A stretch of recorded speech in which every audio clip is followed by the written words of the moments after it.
Yes. Có hệ. Ở bụng xử lý chỗ. Có hệ lùm gạo. Mini nè.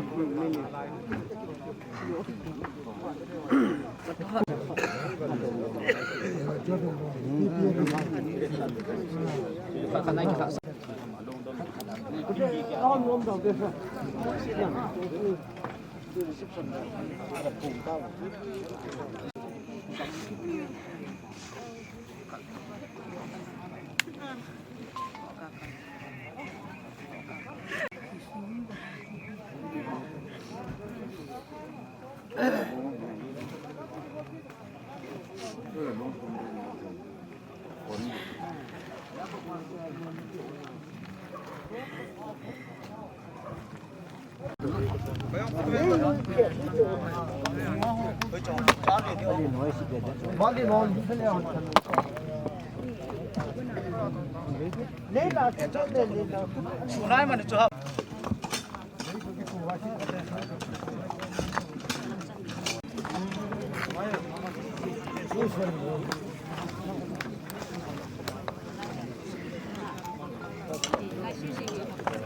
Ya, hoci.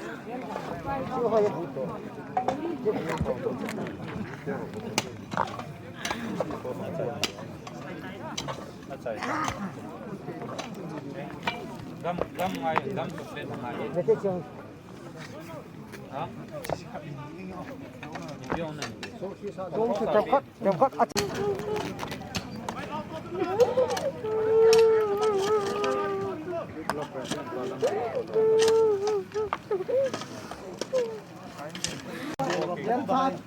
Yang salah kita.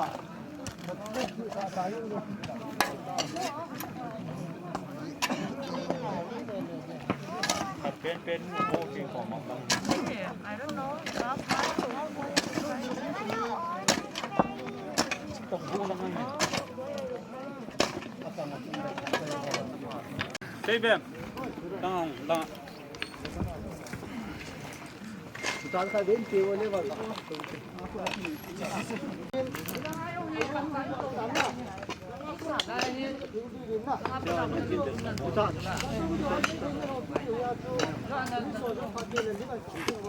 Nomor.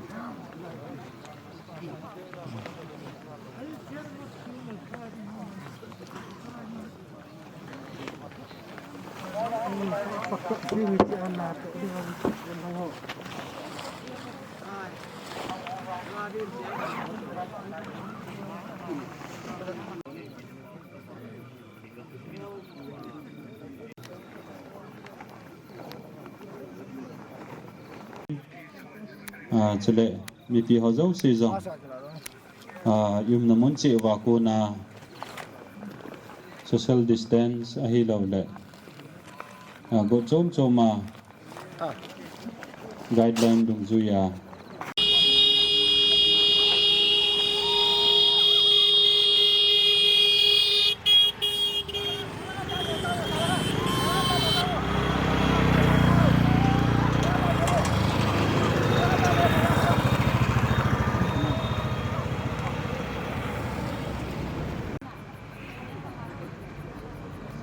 ambulance hong batain hong tain ambulance sudah akibat ho ho se ready ang tubig sa mga tao.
pi ho zo se lim la loading ti hi avela het sa na hung kine hin mi pi ho zo se ne het thiam de win ka hin te mo ve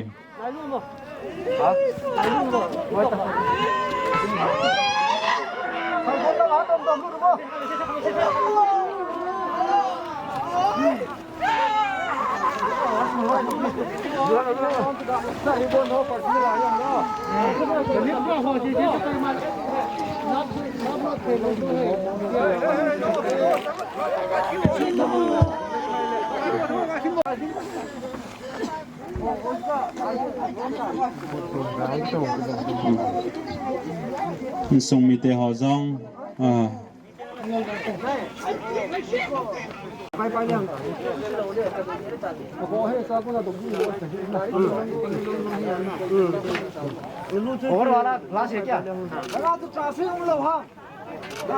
Cookie Welfare Association Delhi NCR hi in Cookie Worship Service Delhi NCR hi in Amahon in ako sana zalo ba chu in thot do piu hi in iso bi pa hi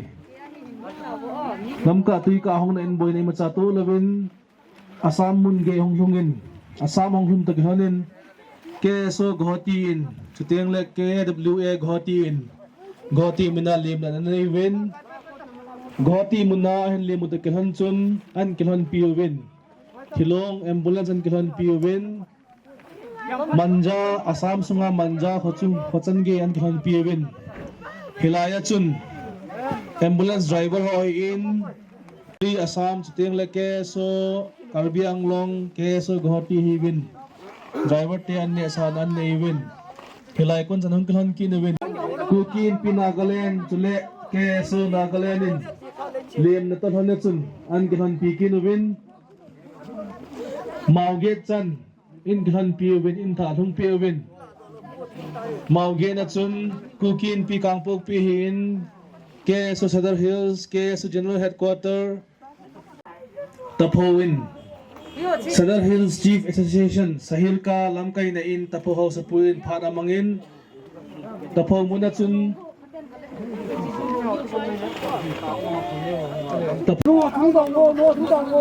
no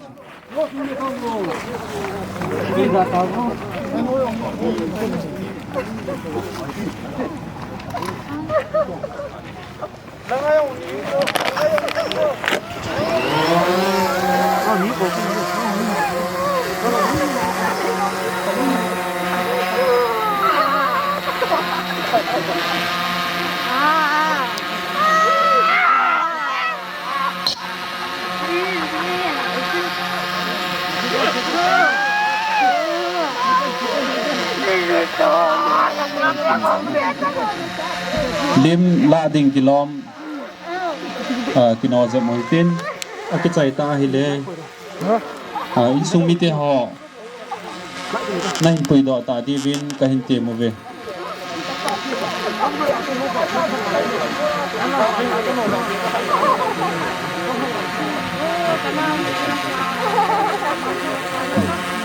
in sung mi te ho chu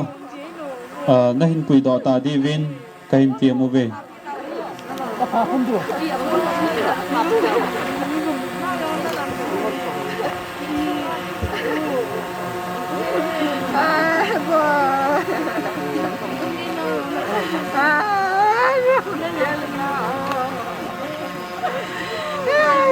Cái này là một cái bồi phụ này tao nó ra tiền nhiều quá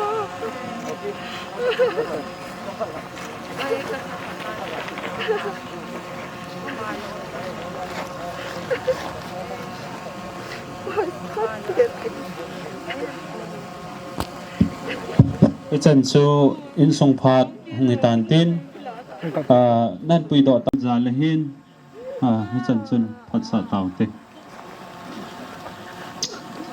cái chân su in song mi te to akitha na hitan tu ni in amin abanin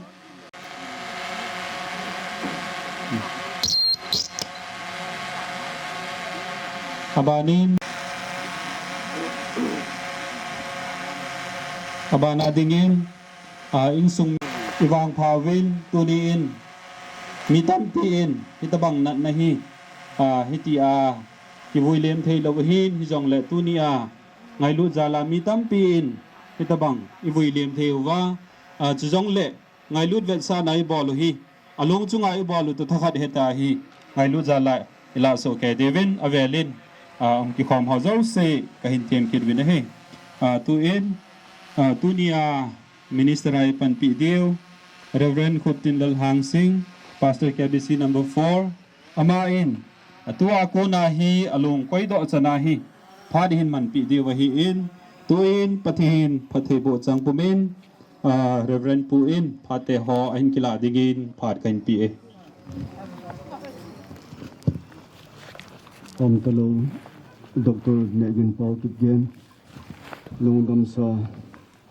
VUILEM pathinin damna phathoi phathai pi zidin phathunu pa pathin pathung bai nahi aur neuti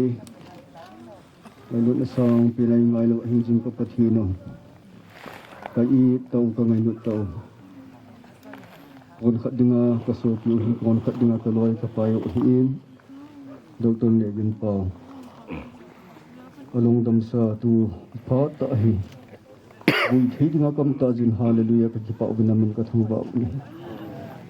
LONGDAMSA hi dilhi mona pana in mun changi pakai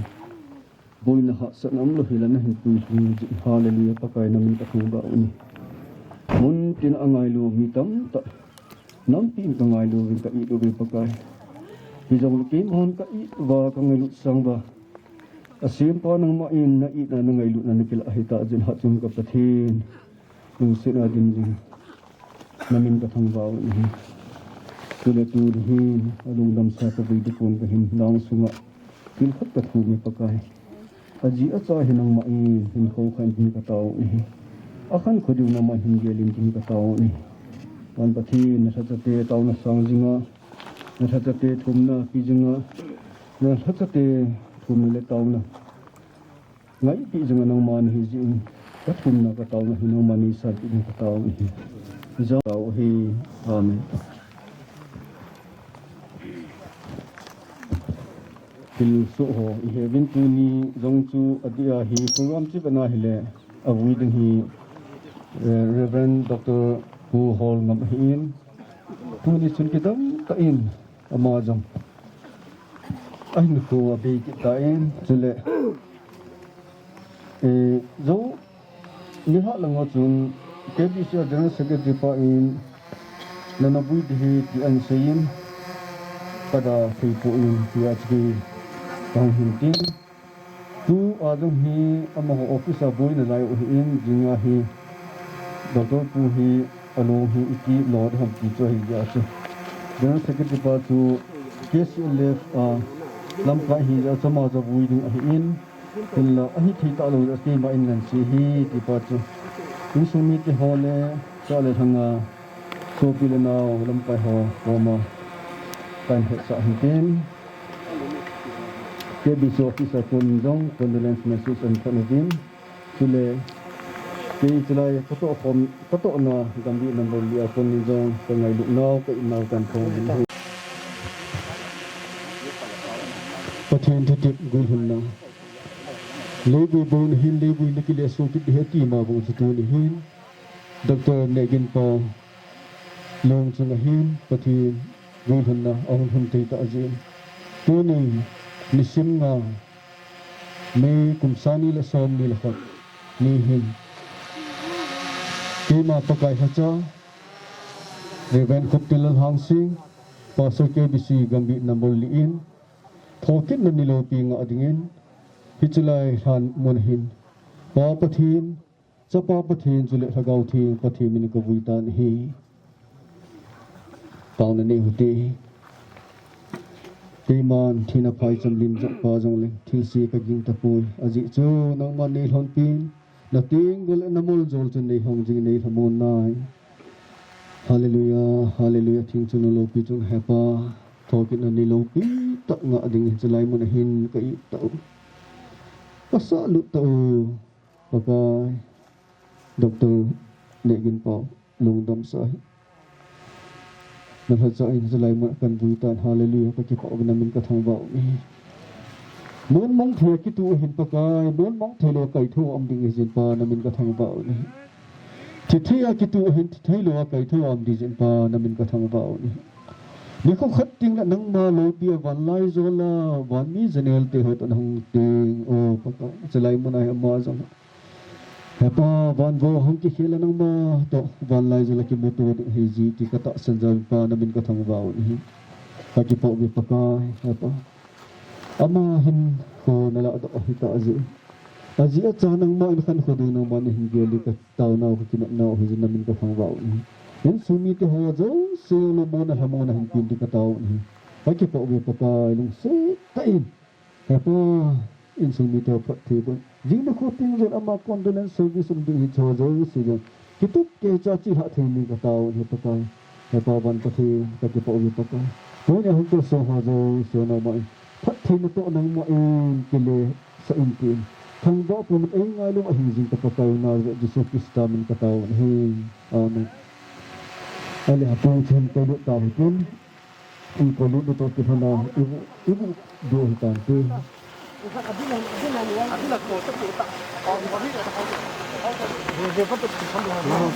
counseling tumpun an sep no mo vin tu na ma ho phat kan pi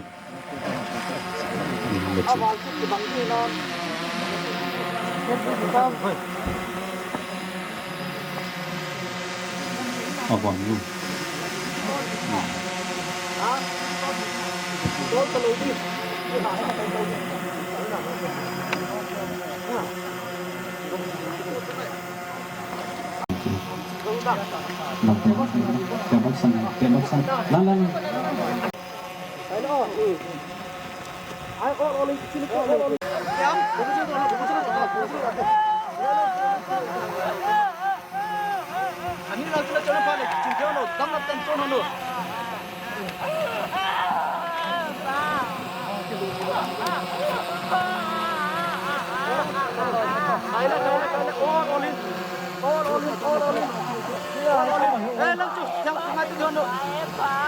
alai chẳng có lại vậy đâu nâng nhìn nó hà vào luôn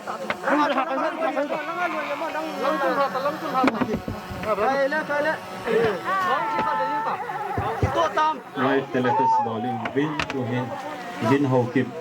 tum se ta na ball lo ding in hel sa na kan ne ve jin ho kip anh ngồi chưa đi mà cái trái vậy hả chị tại nó không được thì mà hết đi cả chụp à đi thế nào đi thế không ai bắt được bút rồi khăn liền chưa riêng đông không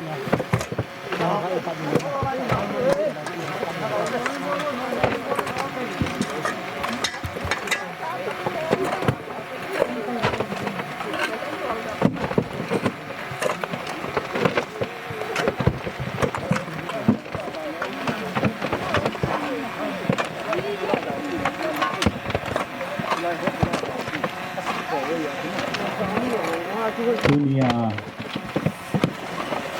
natisi pandemic ini ta iseu jong da sa de hanga dunia nama dinga inai lu ta o i ho zo sia dinga jong dunia hi i cha ta o NEHGINPAO LONGDAMSA kha na kal song ho zo se jong in song thal hengen an ho zo se chung jong tunin kipatu kahin pungubin tunia amanida ha now hi insung namsung go to Halloween international ajong nihem tam ti in tunin amazong hi chevin tunia tabanga ngai lu det sa nai ball ho zo se tunia dan to kito lova ball zo se hi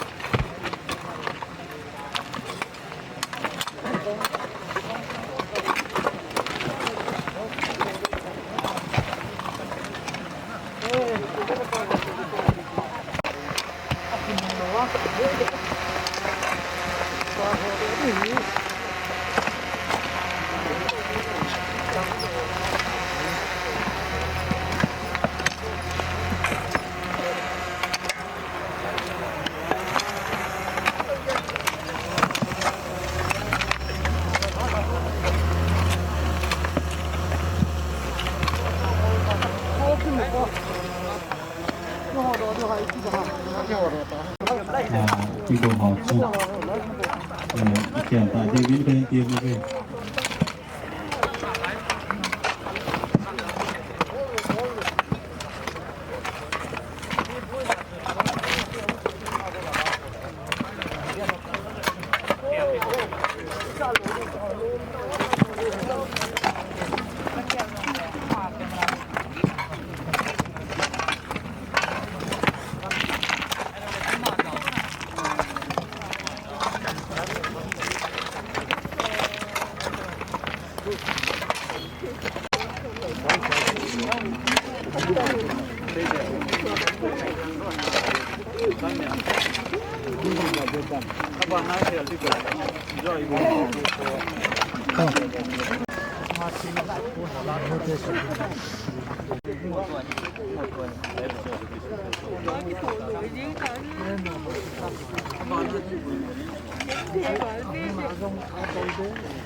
Bahile.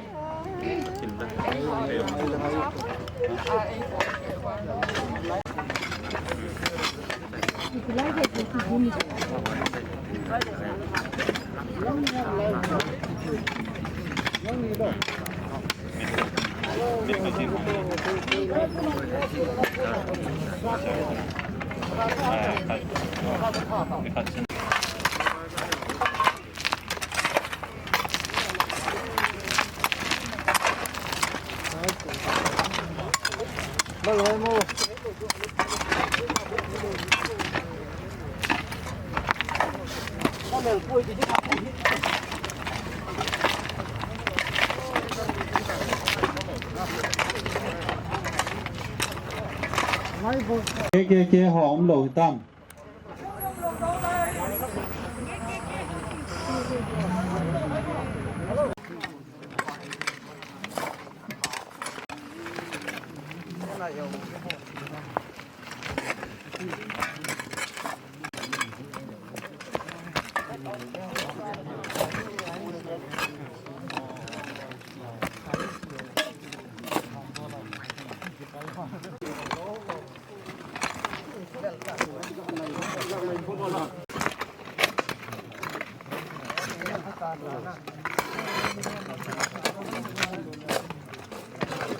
Kan May 2021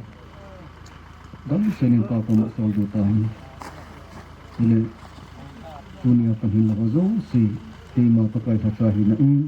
patungwa kipasukan si patini na bawan sabi patnay na liya 2000 tahun himang pati kapati malungsit na kidang taanay sa lubin Dr.Prof sa lamin na hin pahimboy sa itabi Pagkipao din namin katang bao niya. Ibig tayo anam si inzong kung atsang inzong asopi o anawin zong away tayo ni hizat laan. Diti apan na salay mo na ahong huna nung natin siya nakaway tayo Loki kasabi nang mapat na zal HINPO namin katang bao niya. Pinti hozo si kasay tabi dam mo pinati ho ako na Aki mangsa hozo siyo naman hagawa ni gen na gula kaka nihin KIPGEN zo di kampo di kapati nusita naman ni gen hindi katao nihi za kaya zona na ipi na sungo naos mga kipasu kasayba kangwa kuma ngay lupa hindi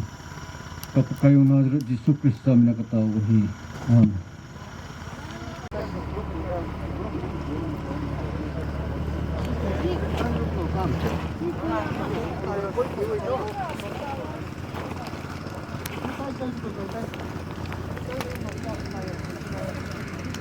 Tua hi fire service in sanitizer bonding hi